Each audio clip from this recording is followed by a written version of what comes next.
नमस्कार,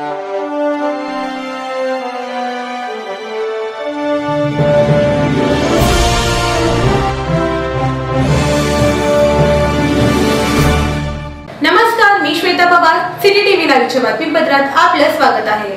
लेझिमचे बादशहा कामगार नेते स्वर्गीय कॉम्रेड माशप्पा बाबा विटे यांच्या तृतीय पुण्यस्मरण दिनानिमित्त श्रीनिवास अण्णा मोहित्रे व मित्र परिवार आयोजित भव्य लेझिम स्पर्धेचे बक्षीस वितरण समारंभ दिनांक 25 डिसेंबर रोजी संध्याकाळी 7 वाजता घरकुल सम्राट कॉम्रेड नरसय्या आडम मास्तर, कॉम्रेड कामिनीताई आडम, प्रमोद दादा गायकवाड, डॉक्टर ज्योतिताई वाघमारे, प्राध्यापक Abraham Kumar, comrade Mareppa Phandilolu, Jagannath Sajjan sir, Kareppa Jangam Mochi समाजाध्यक्ष Thombre sir, Nadab sir, Kamble sir, comrade Bajrang Gaikwad, Laxman Vallapolu, Parshuram Misalolu, Siddharam Phule Guruji, Shivdas भंडारेमा, Nagnath गुजरे आदी मान्यवरांच्या हस्ते संपन्न झाला।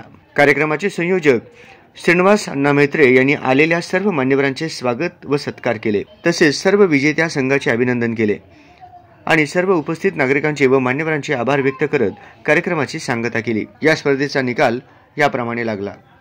प्रथम क्रमांकासाठी ज्ञानसागर प्रशाला, द्वितीय क्रमांकासाठी बापूजी तरुण मंडळ, तृतीय क्रमांकासाठी गोविंदराज तरुण मंडळ, तर उत्तेजनार्थ जय भारत प्राथमिक शाळा। विशेष पारितोषिक जांबवीर तरुण मंडळ, उत्कृष्ट लेझिम पट्टूसाठी कुमारी वैष्णवी कृष्णा तल्लारे, उत्कृष्ट ताशा वादकासाठी अंबादास बुगले, तसेच उत्कृष्ट ढोल वादकासाठी शंकर गुजरे यांना पारितोषिक देण्यात आला।